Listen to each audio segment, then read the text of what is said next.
주를 위하여 죽나니 그러므로 사나 죽으나 우리가 주의 것이로다. 아멘.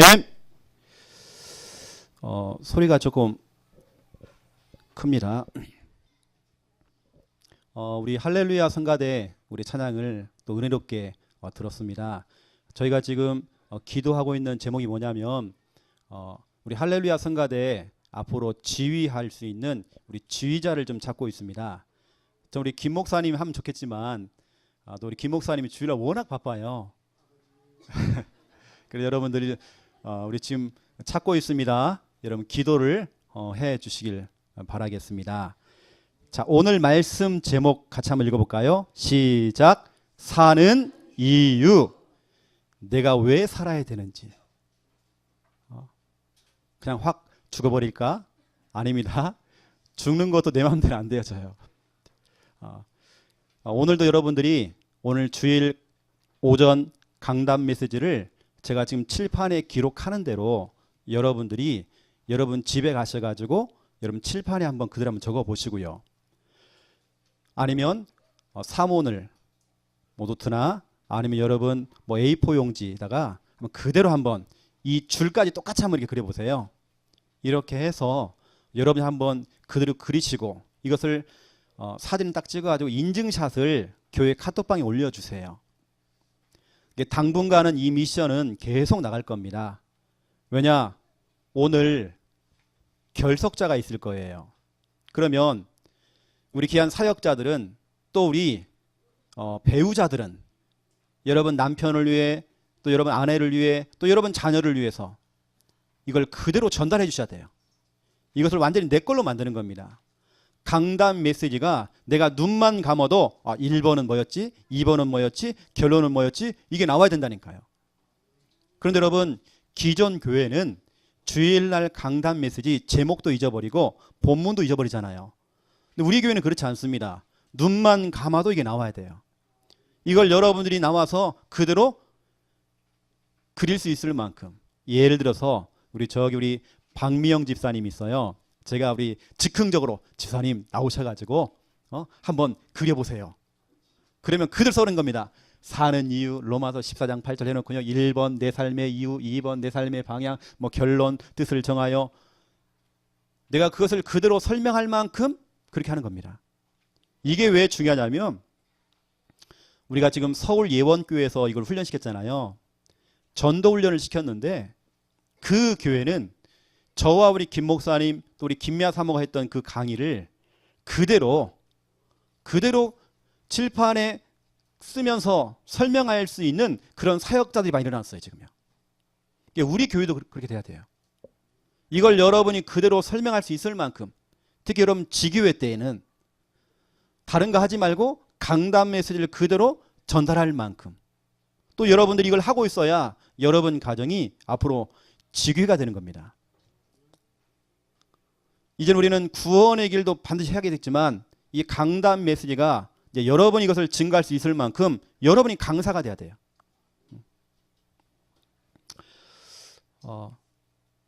그래서 여러분 오늘도 3오늘 노트 미션란에다가요. 오늘 이거 기록하세요. 미션. 강단 메시지 칠판에 기록한 대로 그대로 그리기. 이렇게 여러분들이 체크를 해놓으세요. 이것을 인증샷 올리기. 이런 미션 하라니까요. 저희 교회 주일 오전 메시지는 렘넌트 예배와 똑같이 갑니다. 똑같은 제목, 똑같은 본문, 내용. 왜 그럴까요? 제가 설교문을 주거든요. 우리 김미아 사모에게. 똑같이 가는 겁니다. 똑같이 가는 이유, 여러분 자녀와 우리 가족들 전체가 강단 메시지로 통하라고. 그렇죠? 대화가 되는 겁니다. 렘넌트 메시지 따로 주일 메시지 따로가 아니라 같이 가야 돼요. 그래서 오늘 이 주일 오전 메시지를 여러분 이해하시려면 렘넌트 메시지를 꼭 들어보시고 이걸 들어보시면 이해가 더 빠릅니다. 왜냐? 똑같은 메시지를 더 쉽게 렘넌트 수준으로 우리 초등부 수준으로 이걸 풀었기 때문에 더 쉽단 말이죠. 여러분들은 반드시 렘넌트 예배와 같이 가야 되는 것입니다. 아시겠죠? 자, 오늘 본론입니다. 1번 내 삶의 이유. 여러분 반드시 이유를 찾아야 돼요. 내가 사는 이유가 뭘까? 여러분 왜 삽니까? 죽지 못해서 삽니다. 나도 빨리 천국 가고 싶은데 죽지 못해서 그냥. 여러분 내가 사는 이유. 나는 왜 죽지 않고 이렇게 살고 있나?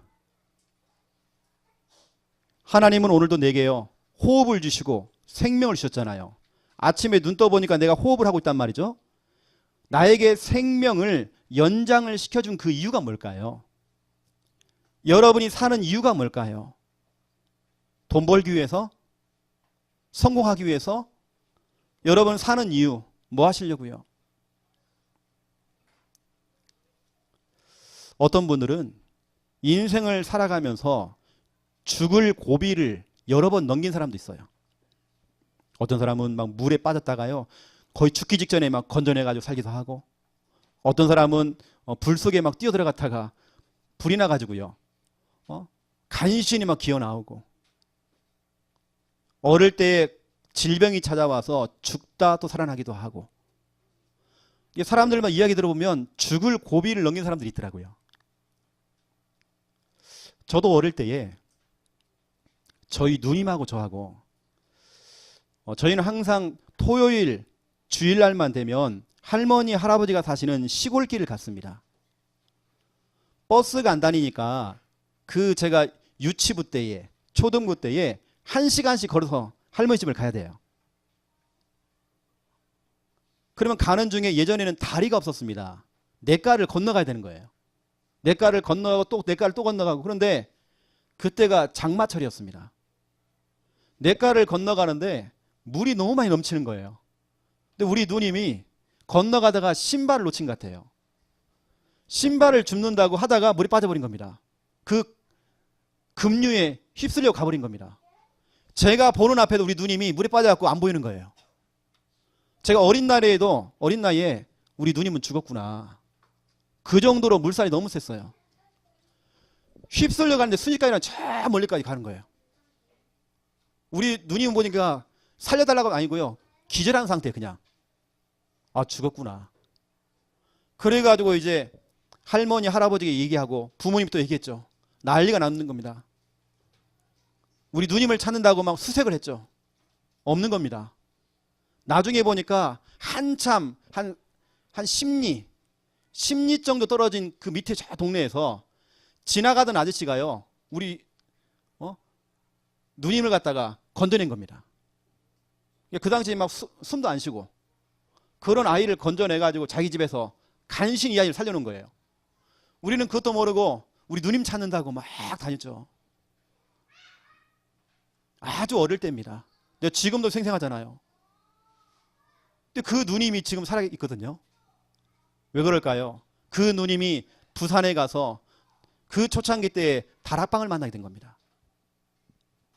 저희 누님을 통해서 우리 온 가정들이 복음화가 됐어요. 만약 그때 우리 누님이 죽었다, 그럼 우리는 다 죽는 거죠. 우리에게 복음이 못 들어오는 겁니다.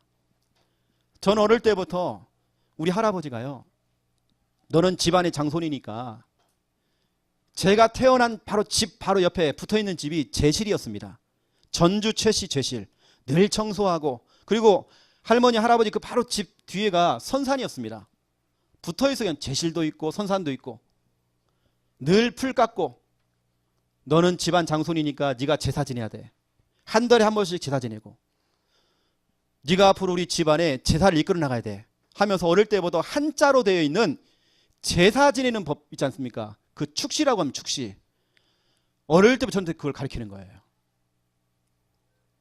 그리고 제가 어릴 때부터 그게 각인됐잖아요. 향참 심예 헝가니하게 제뱅. 진짜 그런 집안에 제가 태어났거든요. 그렇게 정말 불도가 심한 집안인데 저희 누님이 들어와서 우리 누님을 통해서 지금 다 복음화 됐잖아요. 세계복음화 신문에 다락방 가족 해가지고요 우리 가족들과 또 저희 처갓집이 같이 사진을 찍었어요. 얼마나 감사한지. 우리 처갓집 가정은 무당 가문입니다. 제가 결혼했을 때 할머니가, 저같이 할머니가 현직 무당이었습니다. 집안이 그렇습니다. 그랬는데 보세요. 지금은 다 복음화 됐어요. 우리 처갓집도 우리 본가도 전체가 다 복음화 됐습니다. 우리 누님 한 사람이 복음을 들고 와서 복음의 씨앗을 뿌린 거죠. 여러분, 그것 때문에 하나님께서 살려주신 겁니다. 여러분이 사는 이유 다른 거 없어요. 여러분 성공하라고? 그거 아닙니다. 내가 사는 이유, 내가 살아야 될 이유, 하나님께서 내게 호흡을 주신 그 이유, 내게 생명을 주신 그 이유, 내게 생명을 연장시켜준 그 이유, 이런 이유를 오늘 찾아내셔야 돼요. 하루에도 수많은 사람들이 죽어나갑니다. 교통사고로, 질병으로 수많은 사람이 자살도 하고 다 죽어나가는데 여러분 살아있잖아요. 여러분이 이렇게 살아있는 이유가 있습니다. 여러분이 몸이 아파도 여러분 살아있는 이유가 있다니까요. 내가 몸이 골골해도 내가 살아있는 이유가 있어요. 오늘 제목처럼 내가 사는 이유, 여러분 그 이유를 발견하셔야 돼요. 이 삶의 이유를 여러분 이걸 찾지 못하면 여러분의 인생은 자꾸 방황합니다. 이유를 못 찾으니까 자꾸 다른 거 합니다. 틀린 거 합니다. 내 인생을 그 틀린 것에 내 인생 올인해요. 이유를 못 찾으면 그래요. 여러분 왜 창녀 함께하는 게 오셨나요? 이유를 찾아야 됩니다. 하나님은 절대 실수 안 합니다. 하나님의 철저적인 계획과 인도입니다. 그 하나님의 인도 속에서 여러분 창녕 함께하는 게 오신 겁니다. 한 번씩 보면요, 여러분 보면 좀 미친 것 같아요. 우리 교회는 저 경북에서도 이렇게 오잖아요. 1시간 넘게 차를 타고 온단 말이에요. 또 어떤 분은 저 부산에서 오셔. 1시간 20분 걸린대요. 막 달리면. 이게 미친 거 아닙니까 여러분요? 바로 옆에도 교회가 있을 건데, 여러분 내가 이유를 찾았기 때문에 오는 겁니다. 이유가 있기 때문에 오는 것입니다. 그래서 여러분, 모든 것의 이유,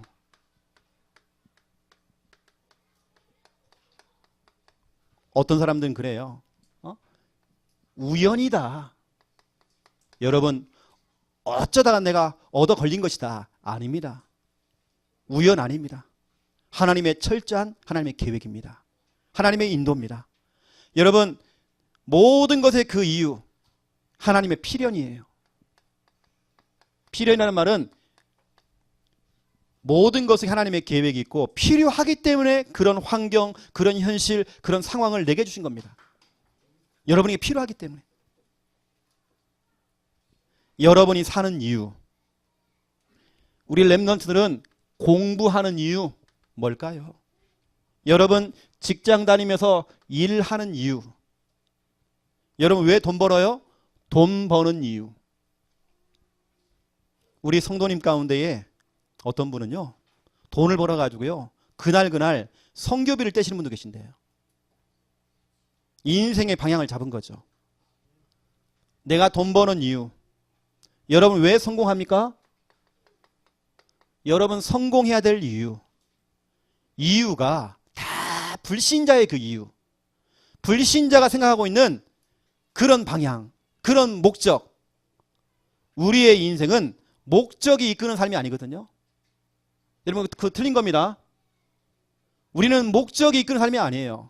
우리는 여러분 말씀이 이끄는 삶이 돼야 돼요. 그렇죠? 우리는 어떤 목적이 아닙니다. 여러분 왜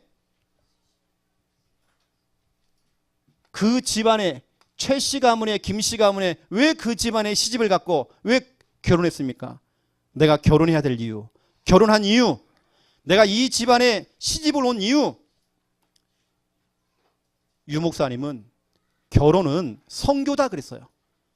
여러분 선교 때문에 결혼하신 겁니다. 내가 내 남편을 사랑하기 때문에 그 사랑이요 그렇게 오래는 못 가요.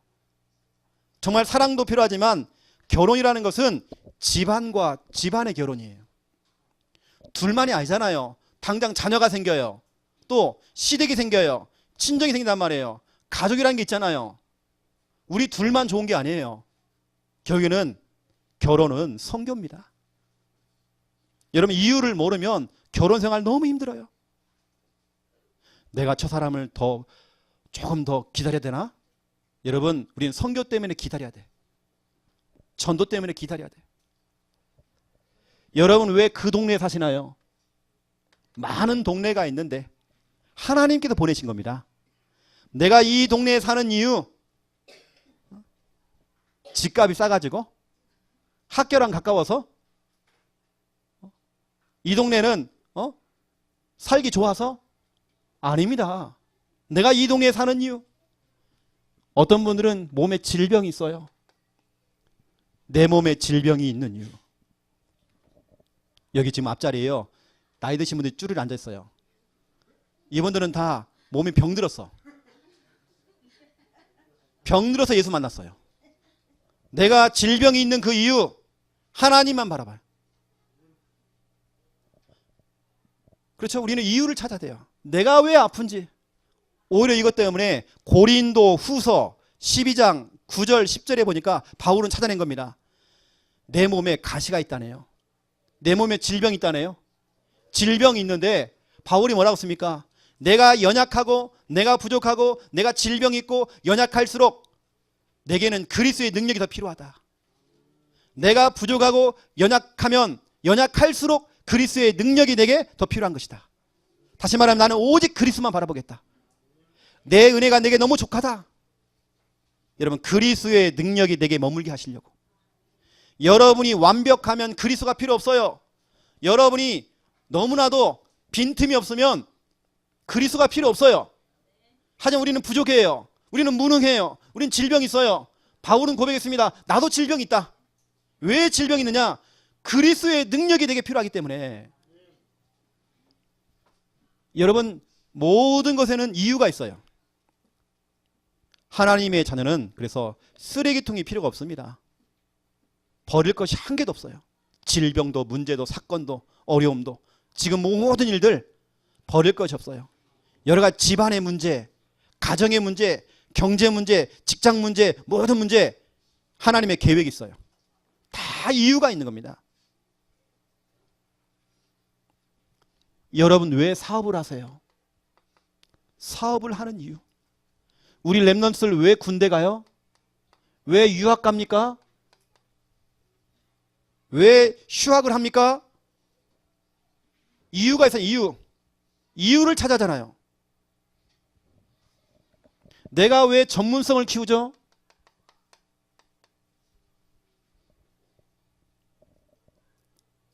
여러분, 모든 것은 다 이유가 있어요.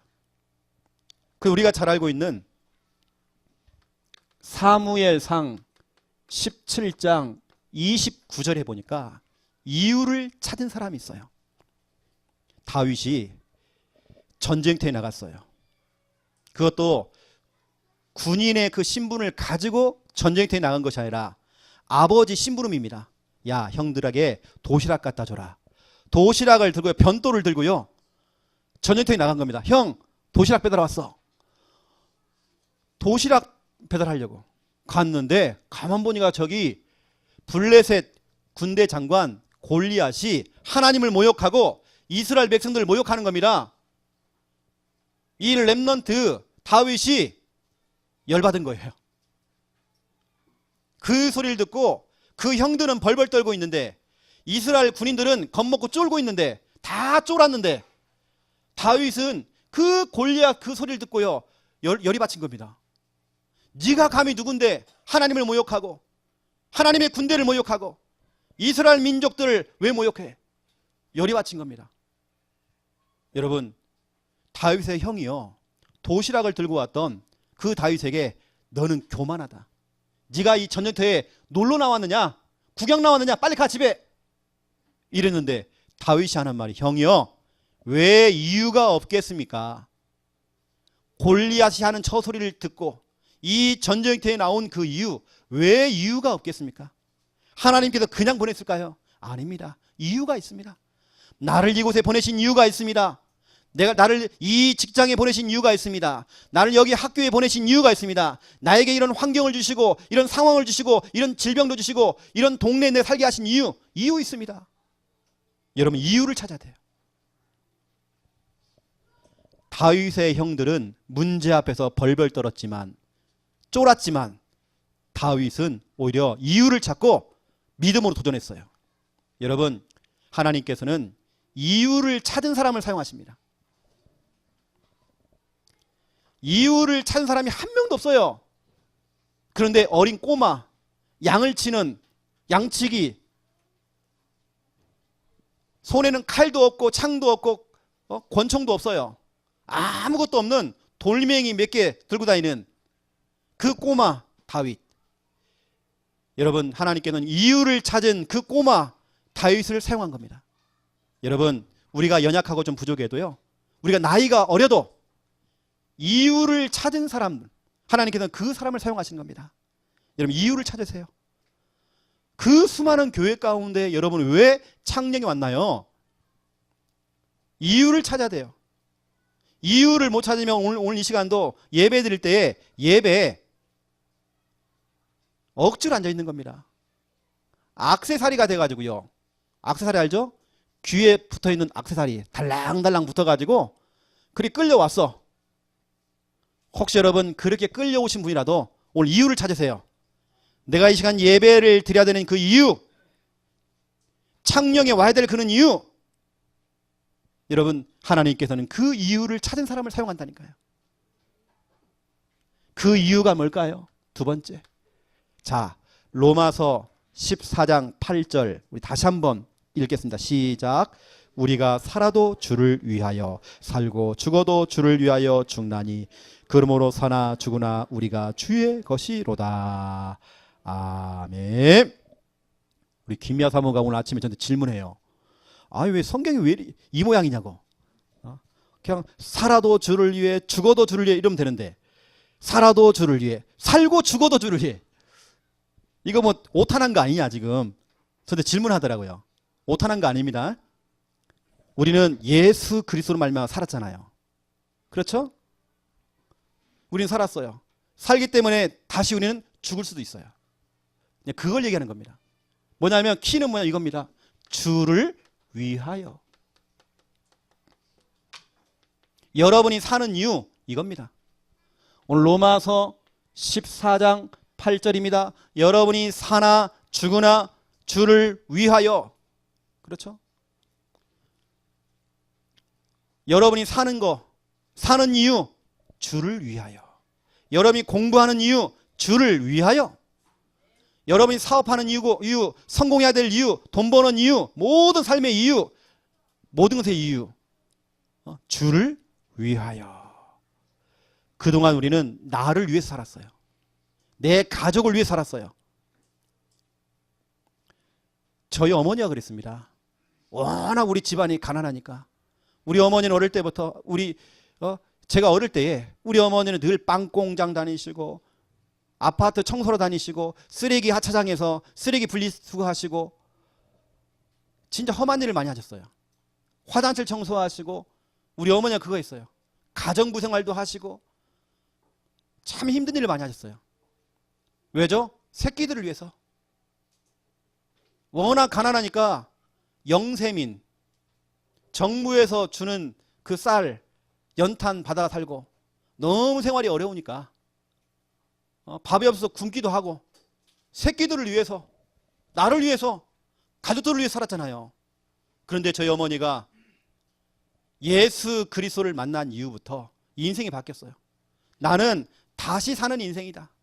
이제는 주를 위해서, 정말 주님이 원하시는 그 일을 하다가 난 죽을 것이다. 사나 죽으나 우리는 그렇죠, 주를 위하여. 여러분의 인생의 방향이 이쪽으로 가야 돼요. 주를 위하여. 내가 사는 이유 주를 위하여. 여러분 그렇다면 주를 위하여 산다는 것, 이게 뭘까요?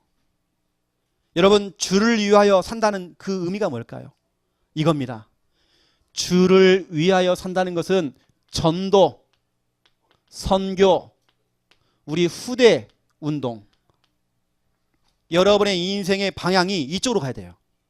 여러분이 사는 이유 주를 위해서입니다. 그러면 주를 위해서 산다는 게 뭐냐? 전도, 선교, 후대 운동에 여러분의 인생의 방향을 맞추는 겁니다. 여러분이 성공해야 될 이유, 이거라니까요. 전도 때문에, 선교 때문에 여러분 손자, 여러분 자녀들 후대 길러내야 돼요. 이걸 다른 말로 말하면 우리는 세계 복음화. 그래서 우리 주일학교 교사들, 또 우리 부모님들은 우리 렘넌트에게 제대로 지도를 해야 돼요. 너는 세계 복음화 때문에 공부하는 거야. 세계 복음화 때문에 너의 기능과 전문성을 준비하는 거야. 저는 어릴 때예요, 이런 소리를 많이 들었어요. 너 잘 되라고. 너 잘 되라고 엄마가 잔소리하는 거야. 너 잘 되라고 엄마가 널 혼내는 거야. 너 잘 되라고 공부하는 거야 했는데 그게 틀린 말입니다. 그게 다 틀린 말이에요. 그게 아니에요. 너는 세계 복음화 때문에 공부하는 거야. 세계 복음화를 위하여서 너는 성공해야 되는 거야. 여러분, 그렇게 이유와 방향을 잡아줘야 돼요. 세계 복음화. 여러분, 세계 복음화 속에 뭐가 있느냐? 여러분, 가정, 가문 복음화 포함되어 있습니다. 여러분, 지역과 민족 복음화 포함되어 있습니다. 세계 복음화 속에 다 포함되어 있다니까요. 여러분 가정도, 여러분 가문도.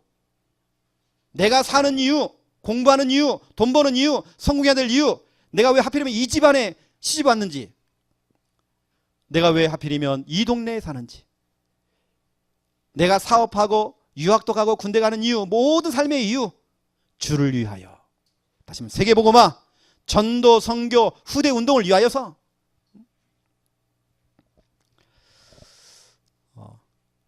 여러분들이 이 속에서요, 그래서 이 이유를 찾은 사람들은 웬만한 시험, 웬만한 갈등, 웬만한 문제 다 뛰어넘을 수 있습니다. 왜냐? 내가 하는 모든 것들이 주를 위해서 하는 거기 때문에. 여러분이 하는 그 일이 주를 위하여. 왜죠? 디모데 전서 2장 4절입니다. 하나님의 지금 모든 관심은 한국이 월드컵에 진출하느냐 마느냐, 여기에 관심이 없어요. LA 다저스가 뭡니까 그 월드시리즈 들어가느냐 못 들어가느냐, 하나님의 관심은 거기 없어요. 하나님의 관심은 모든 사람이 진리를 알기로 하는데요. 진리, 예수와 그리스도라는 거. 모든 사람이 구원받기를 원하신다는 거예요. 하나님의 소원, 하나님의 관심은 모든 사람 구원받는 거. 그 모든 사람 가운데에 여러분이 그렇게 싫어하고 미워하는 그 사람들도 포함되어 있어요. 하나님의 관심. 여러분 한번 찾아보세요. 지금 고린도 전서 1장 18절부터 31절 지금 찾아야 됩니다.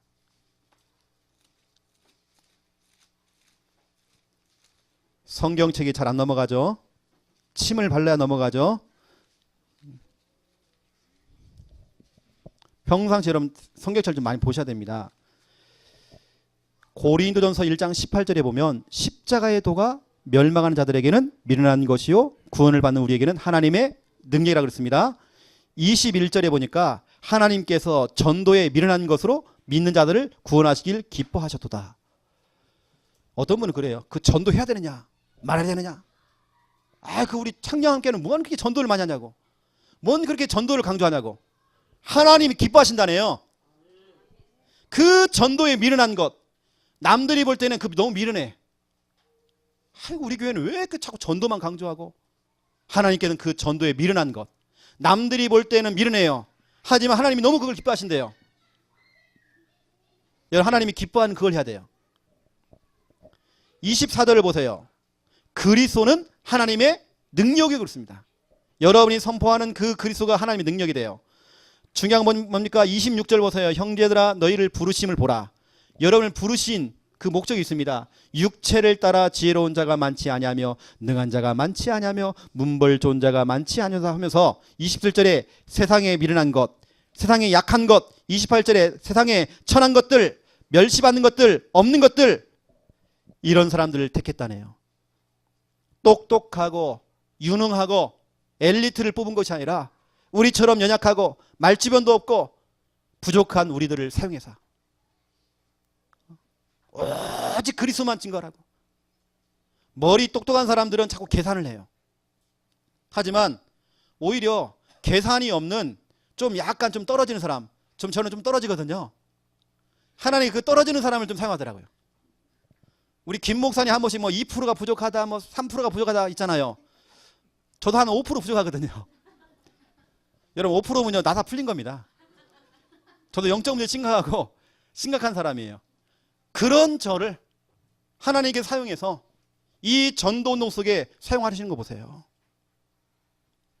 왜냐, 하나님의 지금 관심은 세계보고만 있다니까요. 여러분의 방향이 이쪽으로 가야 돼요.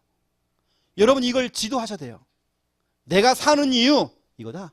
전도, 선교, 후대운동, 세계보고만. 여러분 반드시 우리 사역자들은, 우리 부모님들은, 우리 기성세대들은, 우리 랩넌트와 우리 후대와 여러분 구역원들에게, 여러분 양육받는 사람들에게 반드시 그 이유를 전달하세요. 당신이 사는 그 이유.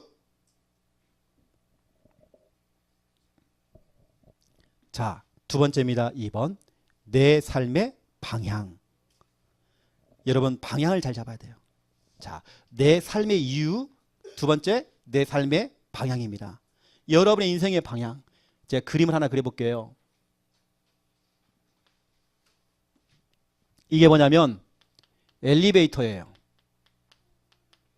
엘리베이터에 들어가면, 안에 들어가면 가야 될 층이 있죠. F층, 뭐 3층, 2층, 1층, 이게 층이 있잖아요. 근데 여러분이 엘리베이터 딱 탔어요. 탔는데 여러분이 방향이 없는 겁니다. 내가 가야 될 방향이 없어요. 예를 들어서 내가 3층을 가야 돼요. 그럼 3층 버튼을 눌러야 돼요. 누르면 바로 3층에 있다니까 내가요. 근데 내가 방향이 없어. 내 인생에 방향이 없는 겁니다. 방향이 없으면 저와 여러분은 1번 늘 그대로 변화가 없어요.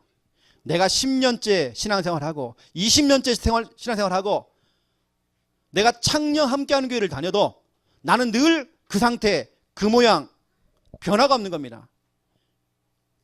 그 우리 교회는 계속 여러분의 방향을 잡아주잖아요. 방향 따라오시라고. 늘 그대로 변화가 없어. 두 번째, 여러분이 방향을 누르지 않으면, 여러분이 가야 될 그 층수를 누르지 않으면 우리는요, 다른 사람의 영향을 받아야 돼요. 이게 무슨 말이죠? 나는 3층 가고 싶은데 자꾸 사람들이 타가지고 2층을 눌러. 자꾸 4층을 눌러. 나는 늘 끌려다녀야 돼. 아, 이거 여기가 아닌가 봐요. 이거 왜 그러지? 아, 나는 3층 가고 싶은데 내가 눌러야 돼요. 지금 내가 방향을 잡아야 돼요. 어찌 보면 죄송하지만 여기에는 교회를 다니다 오신 분들 계시잖아요. 다른 교회. 방향을 못 잡은 겁니다. 근데 우리 교회는 방향을 잡아주잖아요. 그렇죠? 우리는 자꾸 다른 사람의 영향을 받아야 돼요. 그 사람에게 늘 끌려다녀. 영향을 받아야 돼요. 진짜 이 복음이 내 것도 아니야. 늘 끌려다닌단 말이에요. 왜냐? 방향이 없어 그래요. 내 삶의 방향을 올바르게 잡아야 돼요. 우리 창녀 함께하는 교회가 자꾸 방향을 잡아주는 이유가 있습니다. 여러분 미션도 주고 우리가 계속 가야 되는 방향이 있잖아요.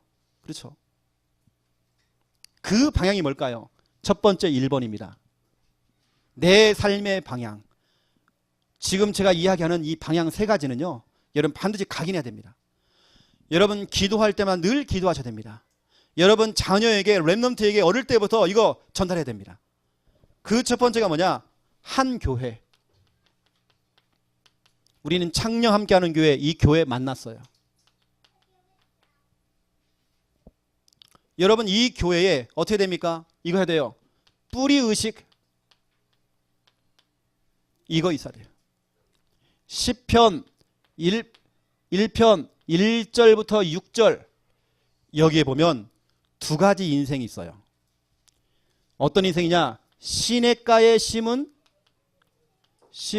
나무, 또 겨와 같은 사람이 있어요. 시편 1편에 나옵니다. 시냇가에 심은 나무는 우직하게 그 한 자리, 한 장소에 깊게 뿌리를 내리는 그 우직한 신앙. 한 교회에 뿌리를 내리는, 세상 말로 말하면 그 집 귀신 되는 겁니다. 거기에 대해 뼈를 묻는 겁니다. 여러분이 지금부터는 이제는 이 창녀 함께하는 교회에 뿌리 의식이 있어야 돼요. 여기 뿌리를 내리셔야 돼요. 시냇가에 심은 나무가 돼야 돼요. 그런데 성경 보세요. 겨와 같은 신앙이 있다네요. 바람에 나는 겨와 같도다. 늘 흔들려요. 이리 갔다가 저리 갔다가 2층 갔다가 1층 갔다가 4층 갔다가 나는 3층 가고 싶은데 자, 또 7층 갔다가 8층 갔다가 나는 3층 가야 되는데 지금 10년이 지나도 20년이 지나도 3층 못 가. 계속 끌려다녀. 여기 갔다가 저기 갔다가 겨와 같은 신앙. 어떤 환경에 휘말리고 현실에 휘말리고 어떤 문제에 휘말리고 늘 흔들리고 자빠지는 겨는요 그 안에 내용물이 없어. 알곡이 없단 말이에요. 복음이 없어요. 방향이 없어. 근데 여러분 시냇가에 심은 나무는 시절을 쫓아 과실을 맺는데요. 365일 열매. 그 잎 사이가 마르지 않는다네요. 다시 말하면 이건 건강을 말하는 겁니다. 늙을 사이가 없어요. 그가 하는 모든 일이 형통하다네요. 만사형통. 여러분 창녀 함께하는 교회 뿌리의식 다 가지세요. 이건 내 교회다 그러잖아요. 내 교회. 여러분 교회에 오는데 꼭 손님처럼 와. 꼭 손님 대접을 받아야 돼. 이게 아닙니다. 이제는 주인의식을 다 가지시고요. 여기 여러분 뿌리의식 다 가지세요. 절대 여러분 겨와 같은 신앙 되면 안 됩니다. 여러분 손님 아닙니다. 손님 아니에요. 그러면서 여러분들은 두 번째입니다. 2번. 여러분 한 교회에 딱 뿌리의식 딱 가지세요. 하나님께서 이 교회를 만나게 하셨어요. 하나님의 인도입니다. 하나님의 계획입니다. 그렇죠? 처음부터 하나님께서 영세전부터 창세전부터 창녕 함께하는 교회 가도록 여러분 만들어놨어요. 지금 여러분 좀 배회하다가 외도하다가 지금 돌아오신 겁니다. 두 번째 2번. 한 목회자예요. 이 목회자를 통해서 영적 지도를 받아야 돼요. 이게 참 중요합니다. 영적 지도. 그래서 성경은 말하고 있잖아요. 갈라디아서 6장 6절 말씀을 가르치는 자와 더불어서 모든 좋은 것으로 함께 하라네요.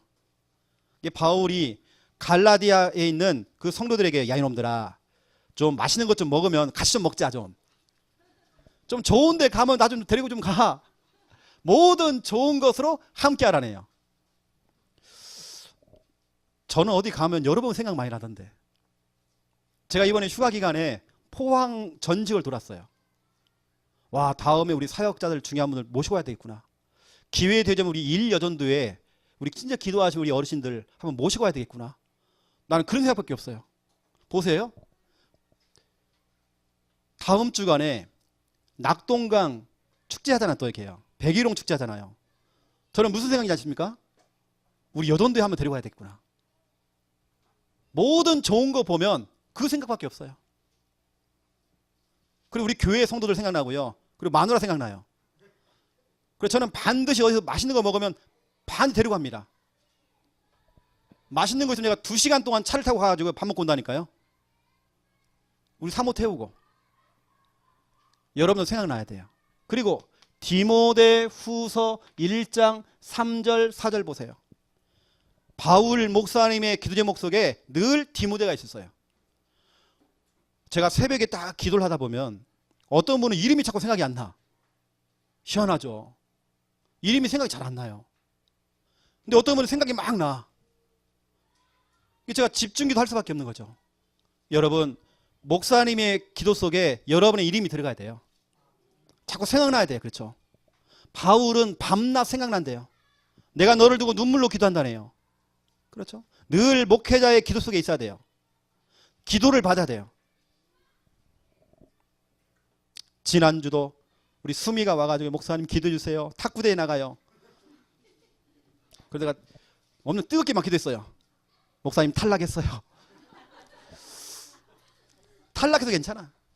수시로 와요. 계속 기도받아요. 수미는 거의 일주일에 한 번씩 와서 기도받는 것 같아요. 계속 머리 내밀어. 목사님 기도해 주세요. 그거 너무 잘하는 겁니다. 그래서 여러분, 이게 참 중요합니다. 목회자와 여러분이 세 가지가 통해야 돼요. 그 세 가지 첫 번째, 삼통입니다. 삼통. 세 가지가 통해야 돼요. 여러분 절대로 먹통 되면 안 됩니다. 먹통 되면 안 돼요. 첫 번째, 여러분 가슴이 통해야 돼요. 어쩌면 목사님의 가슴이 여러분의 가슴이 돼야 돼요.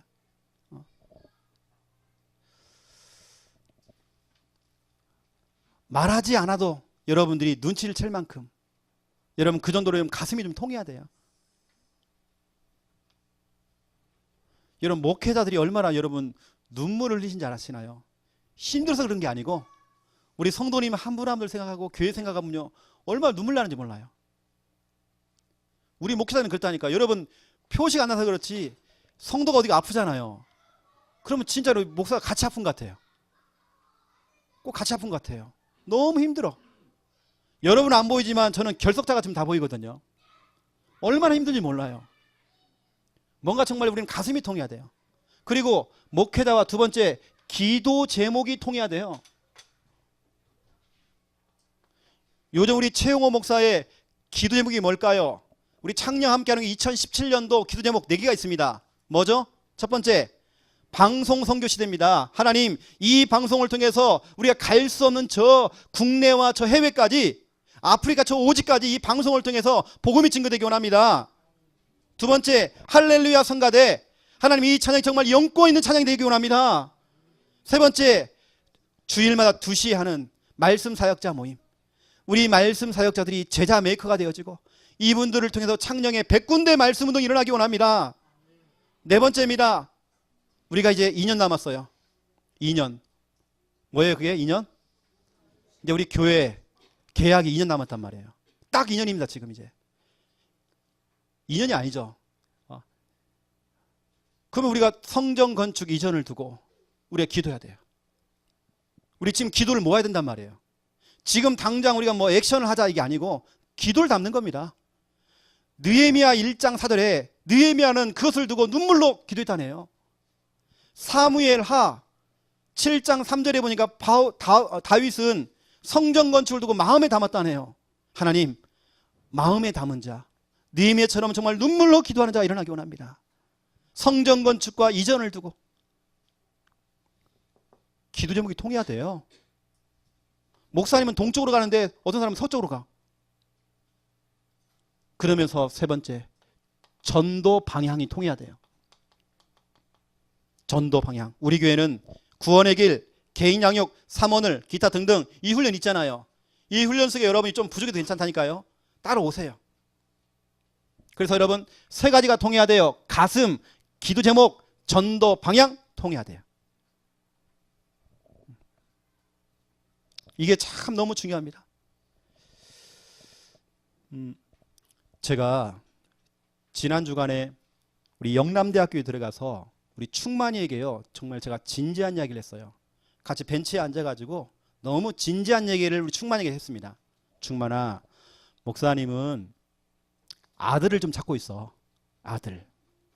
성경에 보니까 바울은 아들이 딱 2명이었어. 내 아들아 했던 사람이 딱 2명 나왔어. 첫 번째, 디모데.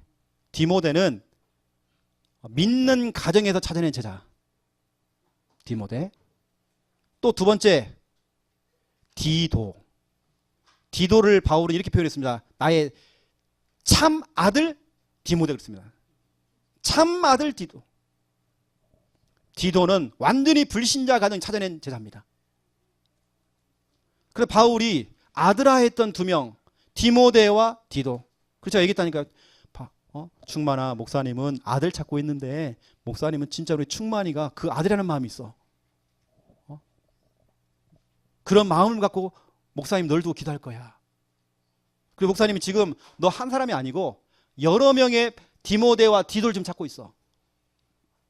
정말로 목사님이 내 속에 있는 것도 이야기할 수 있을 만큼, 어쩌면 목사님이 힘든 것도 렘넌트에게 말할 수 있을 만큼 그런 편안한 관계, 그런 디모데와 디도와 같은 그런 관계 목사님 찾고 있어.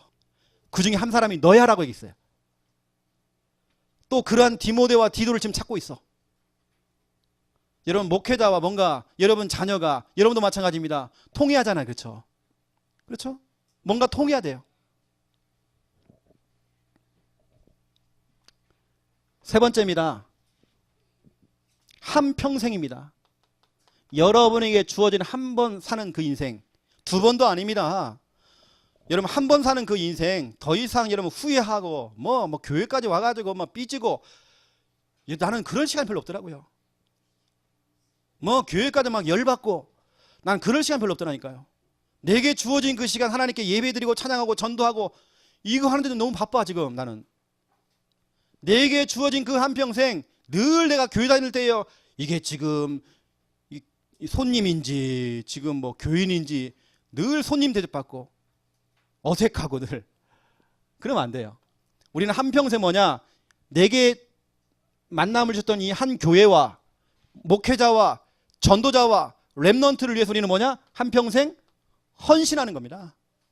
내 인생 여기다 내 에너지를 쏟아붓는 겁니다.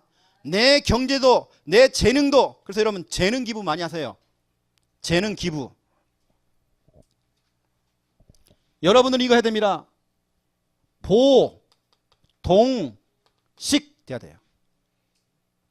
로마서 16장에 보니까 보, 동, 식. 여러분 우리 교회는 뭐 그런 분들 없겠지만 진짜 신앙생활 하다가 억울할 때가 있잖아요.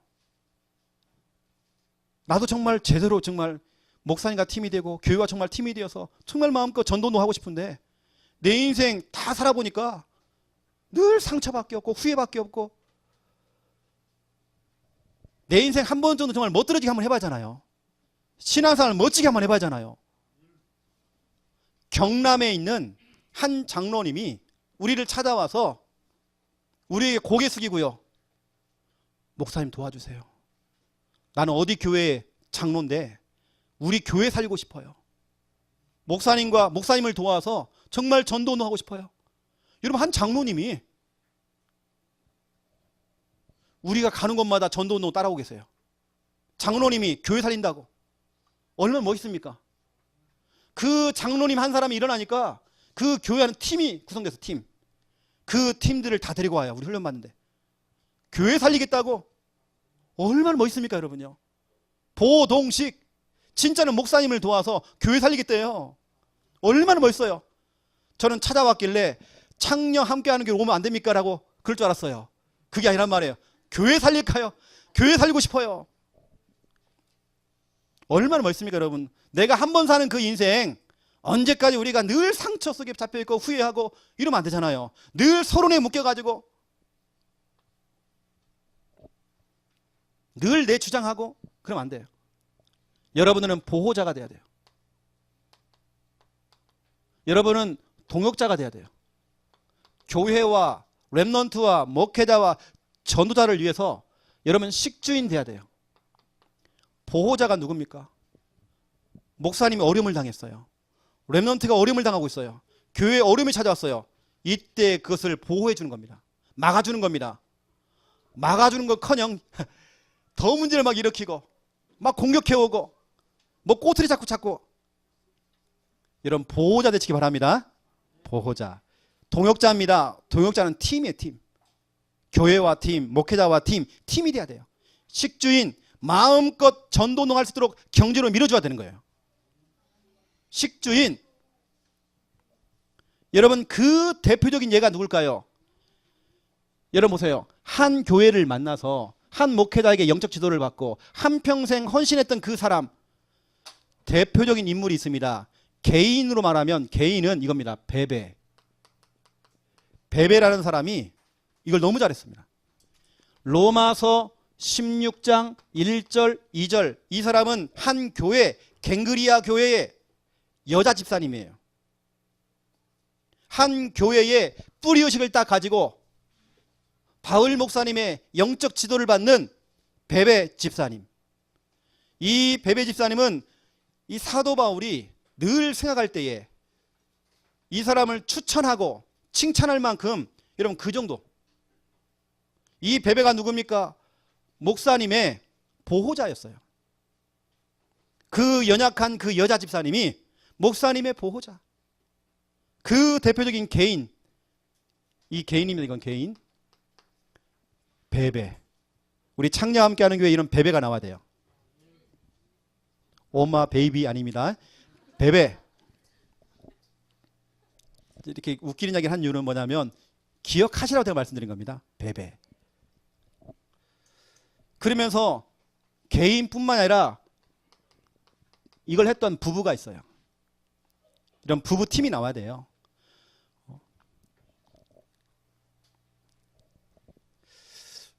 몇 개월 전에 여러분에게는 얘기를 안 하고 우리 최종대 집사님, 최경숙 권사님 결혼식을 올렸어요. 우리 교육자들만 모시고 조용히 했습니다. 우리 랩넌트를 불러다가 랩넌트가 악기 다루고 악기를 이렇게 연주해주고 축복기도 해주고 제가 메시지를 전달했어요. 제 메시지가 뭐냐? 로마서 16장 3절 4절이었어요. 브리스길라와 아굴라. 우리 집사님, 권사님 이 부부는 브리스가 부부 응답 받으세요. 그랬어요. 목회자의 동역자 되세요. 그랬더니 너무 정확한 메시지가 떨어졌대요. 지금 계속 그 응답을 받고 있습니다. 그래서 여러분, 브리스가 부부, 브리스길라와 아굴라죠. 로마서 16장 3절 4절. 내가 사는 그 한평생, 내게 주어진 그 내 인생, 우리는 뭐 해야 됩니까? 브리스가 부부처럼 마음껏 교회와 목회자와 전도자와 랩넌트를 돕는 그런 동역자, 팀, 부부. 여러분 기도하시라니까요. 내 삶의 방향입니다. 방향을 못 잡으면 늘 그대로, 늘 그대로. 오히려 새가족 초신자가 더 믿음이 더 좋아. 왜? 나는 늘 그대로. 내가 방향이 없으면 늘 나는 다른 사람에게 영향을 받아요. 우리 성도님 한 분이, 여러분 참고로 좀 아세요. 우리 성도님 한 분이 펑펑 눈물을 흘리시는 거야. 그것도 우리 새 가족이 이 자리에 앉아 계십니다. 펑펑 우는 겁니다. 이유가 뭐냐 물어봤어요. 중요한 분들이 몇 분이 딱 모여가지고 우리 교회 이야기입니다. 지금 교회 불신앙을 해버리는 거예요. 본인들은 불신앙인지 모르죠. 맞다는 얘기를 자꾸 하는 거죠. 이분이 너무 지옥 같았대요. 그 시간이. 여러분 초신자가 들을 때에도 그게 아무리 그분들이 하는 말이 맞아도 하나님 편에 볼 땐 그 불신앙이잖아요. 너무 힘든 거예요 그게. 그래서 이분이 펑펑 울리는, 눈물 흘리는 겁니다. 이 자리에 앉아 계세요 지금. 그게 한 번째가 아니라 몇 번인 거예요. 몇 번. 여러분 숨어서도 그런 얘기 하면 안 됩니다. 내가 맞는 말하고 옳은 말하고 아무리 합리적이고 논리적이고 객관적이고 너무 타당해도 우리는 믿음의 말을 해야 돼요. 여러분 우리는 한 교회 만났습니다. 한 목회자에게 영적 지도 받아야 돼요. 한평생이 뭐냐? 헌신하는 겁니다. 우리에게 주어진 시간이요 한평생이라니까요. 금방 지나가 버려요. 우리는 금방 늙어요. 그 짧은 시간 동안에 진짜 우리 교회 섬겨야 됩니다. 우리 전도운동 해야 돼요. 우리 후대 살려야 돼 지금요. 우리 정말 전도운동 해야 돼 지금. 다른 거 할 시간이 없어 지금.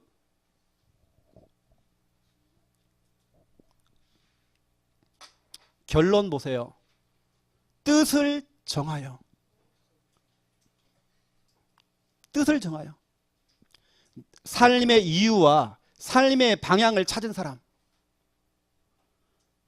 여러분 오늘 내 삶의 이유, 내 삶의 방향, 이 삶의 이유와 방향을 찾은 사람은요 뜻을 정합니다. 다니엘서 1장 8절이죠. 다니엘은 뜻을 정했어. 비록 나는 바벨론 나라로 포로로 끌려왔어요. 머슴입니다. 종입니다. 그 종 주제에 신세 한탄하지 않고 뜻을 정해버렸어요. 이유를 찾았고 방향을 잡은 겁니다. 그런 다니엘이 뜻을 정한 겁니다. 이걸 우리는 영적 고집이라고 그래요. 영적인 고집.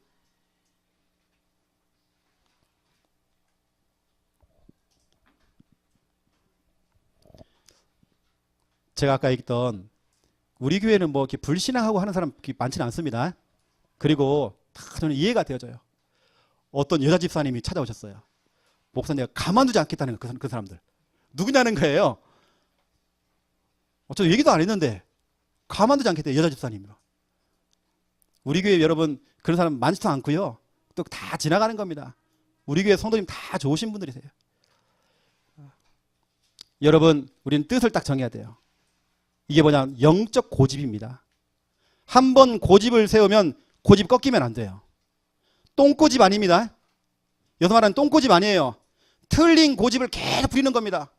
자기 생각, 자기 판단, 자기 체질 가지고요, 자기 각인된 걸 가지고 자꾸 똥고집을 부려요. 그거 말고 영적 고집, 내 삶의 이유를 발견하고 내 삶의 방향을 발견하고 우리 뭐냐, 영적 고집을 부려야 돼요. 우리는 이겁니다. 한 번 뜻을 정한 것은 뜻을 굽히지 않고 끝까지 밀고 나가는 겁니다. 영적 고집, 이게 맞다 싶으면 가는 것입니다. 여러분에게 영적 고집이 있어야 돼요. 뜻을 정해야 돼요. 영적 고집은 그냥 오는 게 아니라니까요. 이게 맞다 싶으면 밀고 가는 겁니다. 그렇죠? 이유와 방향을 잡은 사람들, 이게 너무 중요해요. 지금 여러분도 뜻을 정하셔야 돼요.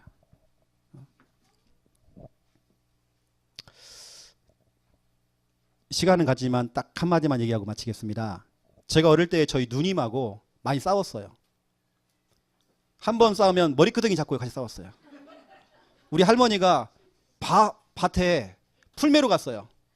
그때 싸우기 시작했거든요. 우리 할머니가 이제 풀을 다 메고 이제 새참 먹으려고 돌아오셨어요. 그때도 잡고 있는 거 우리가. 근데 마당 한가운데 네가 놔라, 네가 놔라, 너부터 놔라. 근데 결국엔 제가 항상 졌거든. 제가 손을 놔야 돼. 우리 누님 엄청 고집이 세요. 완전 똥고집이에요. 여러분 그런 고집 말고 여러분 좀 놀 건 좀 놓고요, 좀 놔야 됩니다. 좀 너무 똥고집 부리면 안 돼. 우리는 영적 고집, 하나님이 정말 기뻐하시는 그 일에 우리가 올인하면서 고집 부려야 돼요. 누가 뭔 말을 해도, 그렇죠, 99%가 다 불신앙해도 여러분은 영적 고집 가지고요 뜻을 정해서 가는 것입니다. 누가 뭔 말을 해도 이유와 방향을 잡고 영적 고집을 부리시는 여러분 다 되시기를 예수님의 이름으로 축원드립니다. 하나님 너무 감사합니다. 한번 뜻을 정한 것은 끝까지 밀고 나갈 수 있는 그 믿음 우리에게 허락하여 주시옵소서. 영적 고집을 부릴 수 있는 우리 창녕 함께하는 교회 우리 모든 성도가 되어지기 원합니다. 삶의 이유와 삶의 방향을 제대로 잡고 나가는 우리 귀한 성도들, 하는 일들마다 형통하도록 하나님 마음껏 축복하여 주시옵소서. 한 교회를 만났습니다. 여기에 뿌리의식을 갖고 하나님 한 목회자를 통해서 영적 지도를 받고 세 가지가 통하며 나가기 원합니다. 내게 주어진 한 번 사는 그 인생, 한평생의 그 인생 헌신할 수 있는 믿음 허락하여 주시옵소서. 보호자, 동역자, 식주인 되도록 역사하여 주시옵소서. 감사합니다. 예수 그리스도 이름으로 기도드립니다. 아멘.